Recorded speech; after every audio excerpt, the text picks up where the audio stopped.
अस्सलामुअलैकुम। ये सामने आप चाइना लेमन का एक प्लांट देख रहे हैं जिसकी उम्र तकरीबन 5 साल है। तो इसके बारे में बहुत सारे लोग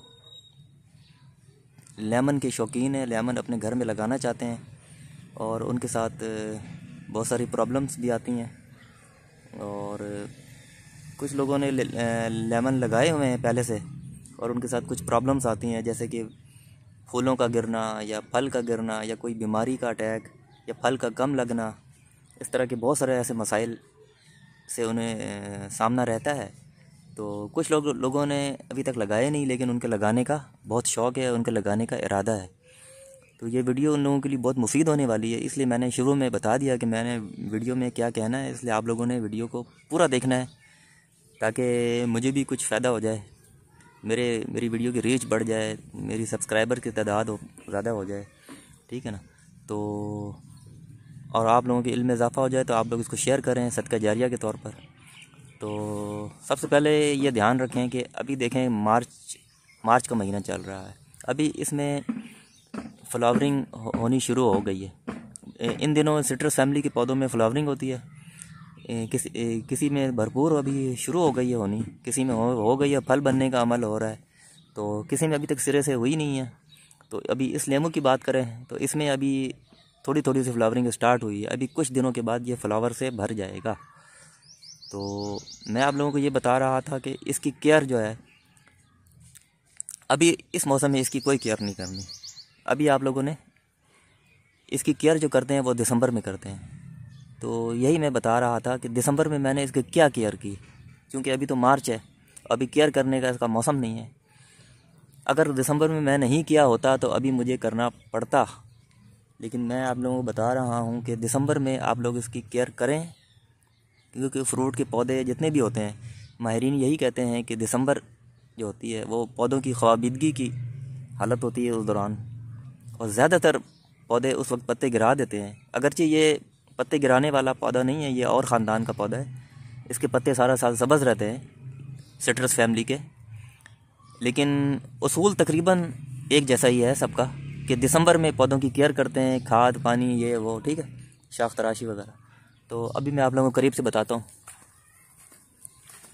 सबसे पहले आप लोग जो है ये पौधे को गौर से देखें कि इसकी मैंने कैसे इसकी शक्ल रखी हुई है, कैसे इसकी बनावट रखी है, इसकी शाख तराशी मैं कैसे करता हूँ। तो आप लोगों को ख़ुद देखकर जजमेंट करें कि इसकी शेप कैसे देनी है, इसकी शाख तराशी कैसे करनी है। ये देख के ही काफ़ी इंसान को किसी चीज़ को देखकर अंदाज़ा हो जाता है, इंसान को बोलने की ज़रूरत भी नहीं पड़ती। और नीचे भी आप देखकर ख़ुद जजमेंट करें, आइडेंटिफाई करें कि इसकी केयर मैंने कैसे की होगी, कैसे ही करता हूँ।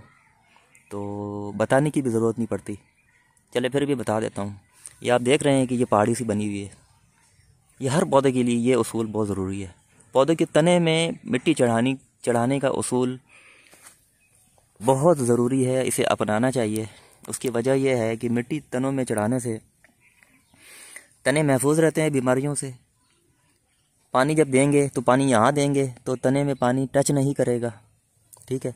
और फिर आपका तना जो है वो देखने वाले को भी खूबसूरत लगेगा, पौधे की शक्ल, और आपका बाग, आपके जो यानी कि आपके काम के तरीक़ाकार, वो लोग देख के खुश होंगे। और फिर पानी का सिस्टम आप देख रहे हैं कैसे बनाना है।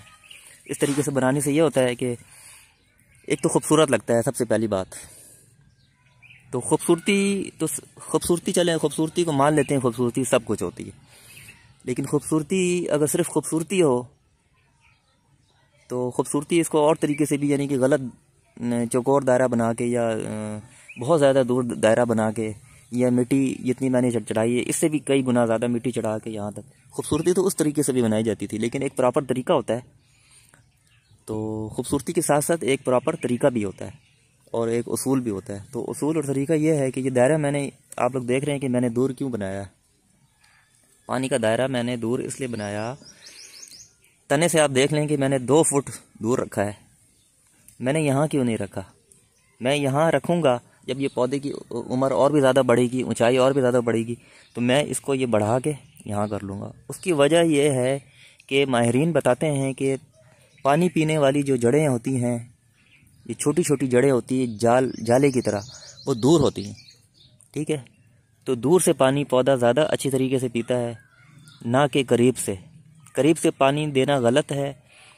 करीब से पानी का दायरा बनाने से ये होता है कि तना पानी में डूब जाता है और पानी पीने वाली जड़ें जो हैं वो करीब से पानी जो है वो सही तरीके से वसूल नहीं कर सकती, पी नहीं सकती, और वो डिस्टर्बेंस का शिकार रहती हैं।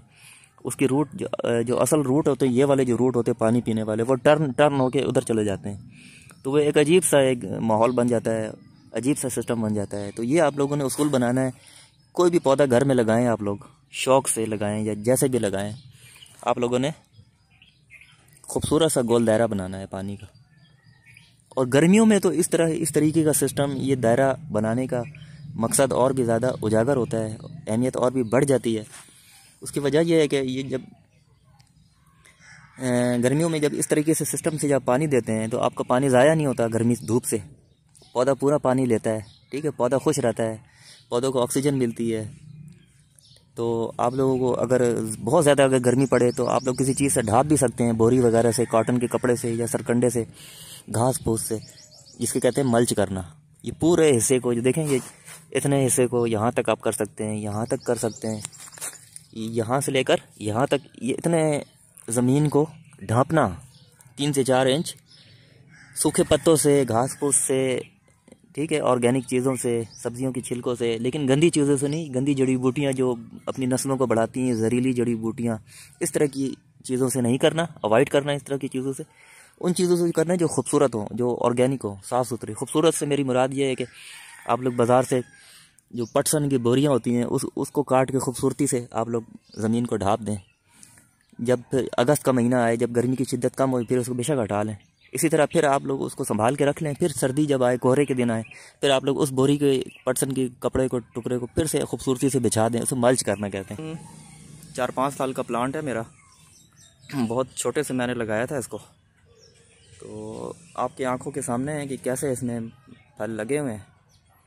तो माशाल्लाह जब ये फल पकने में आया था तो उस वक्त इसका थोड़ा सा अटैक हुआ था। इसके जिल्द जो है वो ब्लैक होकर, फल छोटे होकर गिर रहे थे। तो मैंने इसकी बर वक्त ट्रीटमेंट की, बर वक्त स्प्रे किया, तो अल्हम्दुलिल्लाह ठीक हो गया। तो कीड़े मार स्प्रे बाज़ औक़ात बर वक्त करना होता है, महकमा ज़राअत वालों के मशवरे से।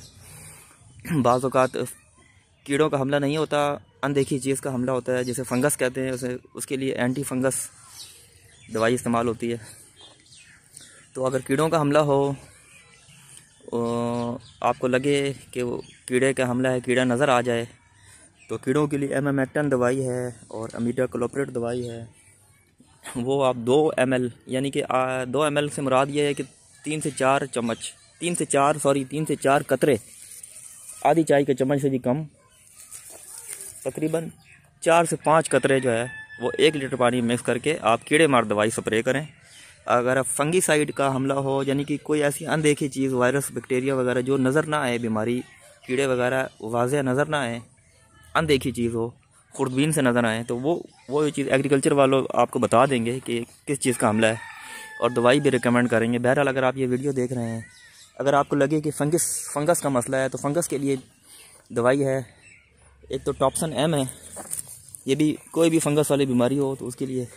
फिर एक है जी मैनकोजेब, ठीक है, मीटालेक्सल और मैनकोजेब, ये एक दवाई है, ये फंगस के लिए होती है। ये अंगूर के फफूंदी की कोई भी बीमारी हो, डाउनी मिल्डियो की बीमारी हो, या आड़ू की, जैसे ये आड़ू है, इसके पत्ता मरोड़ की बीमारी हो, तो इसके लिए फंगस।